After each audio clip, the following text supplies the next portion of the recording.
League is bad. But why? I've played this game for nearly a decade, and I've seen everything from Twisted Tree Line to Rise getting 100 reworks. And the players still feel like the game is stale, like nothing's changed. But is that actually true? Nowadays, queuing up feels like a coin flip between having a normal match and a nightmare. We always get that teammate who runs it down, permaflames the whole team, or that Yasuo who goes AFK after dying twice. But that's always been the case, and honestly, that's not gonna change. So, how did we end up here?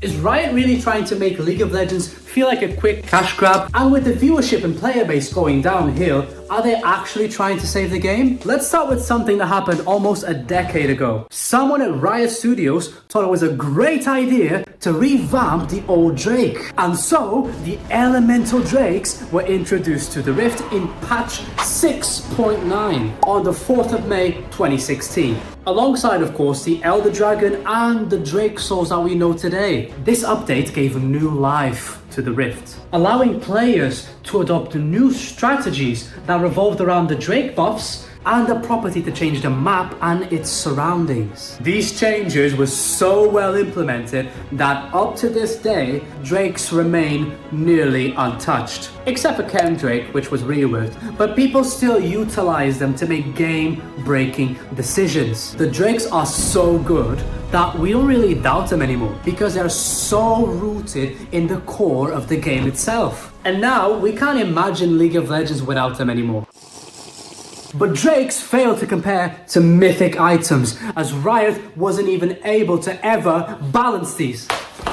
Patch 10.23, November 11, 2020, was the day Mythic Items were added into the game, hoping to change the way the game was played for the better. This was a good idea in theory, as it promoted more creativity when playing the game and made buying items more impactful, while also deciding what to build after getting the mythic item, due to them providing a permanent passive per full item purchased. This was great because you'd see people changing gameplay strategies, like AD carries building Gale Force to gain an extra dash and burst, or top laners abusing items like Gore Drinker or Divine Sunderer to infinitely heal themselves throughout the lane or in a team fight. However, people just ended up buying the same items and were kind of locked into that due to them just being straight up better and more gold efficient. Mythic items were ultimately axed in patch 13.22 November 2023 due to failure in allowing creativity and innovation to thrive, which then they reverted to a more flexible item system, the one that we have today. And this leads us to the durability update,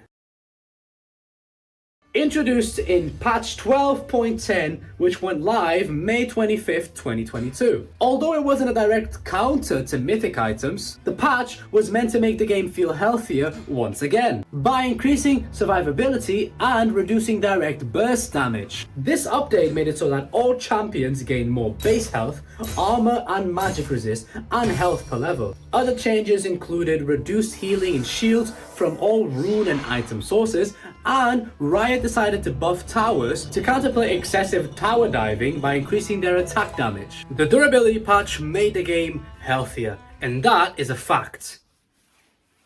But a part of the community, like always, did not like this, due to making their mains like Zed or Talon weaker, as they were not able to straight up one-shot as effectively anymore. This meant that tank champions became more relevant, driving the meta to be more tank-focused, which was later hotfixed again to allow assassins to play the game and not just straight up get outdamaged by Dr. Mundo with 7000 HP and 400 AD. In the end, Riot made a few tweaks, as they removed mythic items along the way, to be able to keep the game diverse and balanced, proving that they do actually listen to the community. So, after all this, what are my final thoughts about the League of Legends of today? Riot Games nowadays just feels like they want to do a quick cash grab and primarily focus on their own image rather than the consumer and the skin production. We've seen this countless times with skins like Grand Reckoning, Alistar and Rel. We're even currently seeing this a few days ago with Spirit Blossom Ivan, which again just feels like a very cheap recolored version of the classic artwork. This would have been fine 10 years ago. But nowadays, people have a higher standard of what quality really is. This is shown in the most recent backlash of the San Uzal Mordekaiser skin, which was supposed to be fully released in February 2025. However, due to the lack of just quality, Riot Games decided to delay the skin until April 2025, listening to the community's concerns and passion behind the game. They did the exact same thing to Spirit Blossom Irelia, fixing her animations and her overall look, making it more alive and in tune with her background. This shows that although Riot doesn't at first do the job right, at the end of the day, they are trying to make our experience better. Paul Liu, gaming director of League of Legends, I'm so sorry for butchering his name, stated that 2025 was gonna be the year that League of Legends would change forever. We saw this in Arcane, impacting the lore, the champion making, and we're going to experience this in the newest updates, the Ionia map. But is this actually going to be another changing patch? I've covered the incoming update on this video, so if you're interested in finding out what Riot is cooking in the next Season 15 Part 2, click on the video. Until then, have a great day. Thanks for watching.